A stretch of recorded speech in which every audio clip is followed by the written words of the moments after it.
Hi friends, ఇప్పుడు మనము షూయక్ అనేది ఎంటర్ అవబోతున్నాము. అంటే ఇది ఈ రోడ్డు నెంబర్ వచ్చి 55, అంటే 55 నెంబర్ రోడ్డు. ఇక్కడ నుంచి రైట్కి వెళ్తే 80 నెంబర్ రోడ్లోకి జహరా, అంటే మనం పెద్ద జహరా ఉంది కదా, చాలామందికి కొత్త వాళ్ళు వచ్చిన వాళ్ళకి తెలియకుండా ఉంటుంది మన అన్న డ్రైవర్ అన్నలకి. ఇది ఇలా వెళ్తే జహరాకి వెళ్తుంది. ఇట్లా మనం చక్కగా వెళ్ళిపోతే ఎయిర్పోర్ట్ రోడ్కి వెళ్తుంది. మనకు షూయక్ కూడా, మనం ఇప్పుడు ఎంట్రన్స్ షూయక్ లేక ఎంట్రన్స్ అవుతాము. సరేనా? మన ముందర మన బండి చూడండి, మన అన్న పొగలు కమ్మిస్తూ తోలుతున్నాడు బండి అనమాట. డ్రైవర్ అన్న సూపర్ అన్న.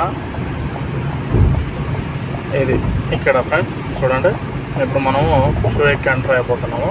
ఇక్కడ రైట్ తీసుకుంటే ఇదంతా షూయక్ ఫ్రెండ్స్. ఇదంతా మొత్తం అంతా షూయక్, మొత్తం కంపెనీలు, మామూలుగా గ్యారేజీలు, రిపేరు. ఇక్కడ దొరకని వస్తువు అంటూ ఏది ఉండదు ఫ్రెండ్స్. ప్రతి ఒక్క గ్యారేజ్, ప్రతి ఒక్క బండికి రిపేరు, షోరూమ్లు, గీరూమ్లు మొత్తం అన్నీ ఇక్కడే ఉంటాయి ఫ్రెండ్స్. సరేనా?